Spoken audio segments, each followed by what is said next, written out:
खुलुमबाय आं doctor Jacob बाग्लारि आं प्रोफेसनाव आं डेन्टेल सार्जन आरो बै उदालगुरि डिस्ट्रिक्टआव आं अलमस्ट 29 years जाबाय प्रेक्टिस खालामनाया टंला आरो उदालगुरि लानानै मथा-मथि 29 years जाबाय सार्भिस खालामनाय प्रेक्टिस एज ए प्रेक्टिशनार प्राइभेट प्रेक्टिशनार आरो आङो बुंनांगौबा आङो बर'नि हारिनि गेजेराव आं फार्स्ट BTC निफ्राय आङो फार्स्ट डेन्टिस्ट हिसाबै आं बुंनो हायो आं गोसोनिफ्राय आं जोंनि NDB नि मुरब्बी माननीय अर्जुन दैमारि बिथांखौ आं खुलुमबाय आरो बिथांनि जुगेदि आरो जुदि जाहा बिबायदि बसुमतारी बिथांखौबो आं खुलुमबाय आरो लोगोसे सारजा फेरेंगा बिथांखौबो खुलुमबाय आरो जोंनि आबसुनि प्रेसिडेन्ट माननीय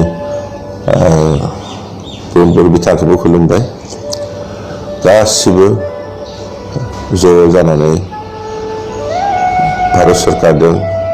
जुदि बिटिआर सुक्ति खालामबाय आरो बेयाव BTC नि चिफ हाग्रामोजि हाखि जाबाय गासैखौबो आं खुलुमबाय कारण बे बिटिआर सुक्ति जुदि जायामोनबा गिबि तारिखआव जों हयथ' जोंनि भबिष्यतनिखौ जोंनि गथ'फोरनि थाखाय जों जितु सिन्ता हदाय खालामबाय थायो जोंनि गथ'फोरखौ माहा लांगोन माहा फरायगोन बेबायदि बेबस्था जोंनो गैया जिहेतु हदाय बे जा सिन्ता जाबाय थायोमोन खिन्थु दा बे बिटिआर एकर्ड जानाय लोगो लोगो जोंनि गेजेराव आं जि नुनो मोनदों एसेबांखिनि इनस्टिट्युट थाहैबाय medical science north east medical institute of medical science हायबाय बिथिं आरो कैंसर हस्पिटाल हायबाय NIT हायबाय बिथिं आरो भेटेरिनारि कलेज हायबाय पारामेडिकल स्टाफ इन्स्टिट्युट हायबाय आरो बिनि लोगोसे आरो साइन्स स्पर्ट्स सेन्टार हायबाय प्लास सेन्ट्रेल इउनिभार्सिटी हायबाय एसेबांखिनि इन्स्टिट्युट जोंनि बिटिआरनि एकर्डनि जुगेदि जों मोनबाय MOU जुगेदि दा बेखौ जुदि जों प्रेक्टिकेलि जों इमप्लिमेन्ट जाबाला जोंनि खाथि खोलायाव जेसेबां रायजो दङ जेनेबा मणिपुर अरुणाचल प्रदेश नागालेण्ड मिज'राम बिसोरनिफ्राय साबसिन जों बारासो मोनबाय गतिके आं रंजादों आं गोसोनिफ्राय गासैखौबो धन्यबाद होबाय कारण बे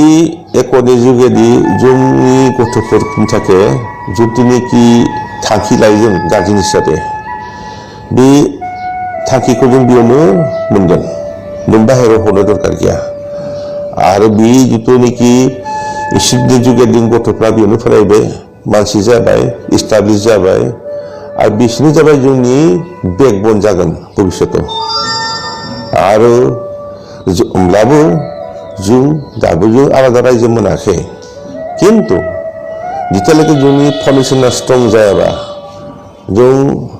आलादा रायजो मोनबाबो जों मालायनिफ्राय मानसि लाबोनानैसो जों एंगेज खालामनो गोनां जायो आरो मोनसे बुस्थु मोजां जाबाय बेयाव एकर्डआव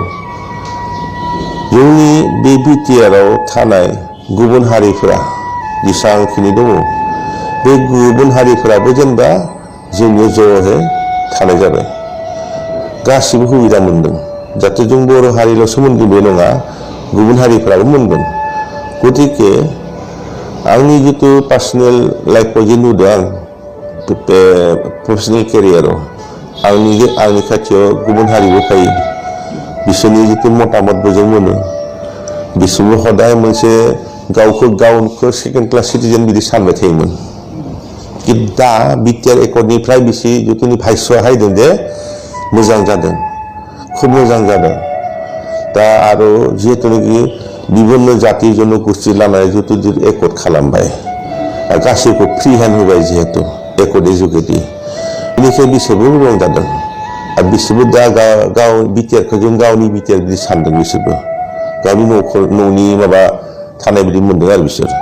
बेनिखायनो आं रंजादों आरो भबिष्यतआव जियाव जेसेबांखिनि खामानि मावनो गोनां दङ बे बिटिआर एकर्डखौ जाहाथे इन रियेलिटि जाहाथे बेखौ इमप्लिमेन्ट खालामनो हायो बे खालामनायाव जाहाथे जिथुनिखि माबा नांगोन सिनसियारिटि नांगोन डेडिकेसन नांगोन दा बेफोराव जों आवगायनांगोन आरो बेनिखायनो आं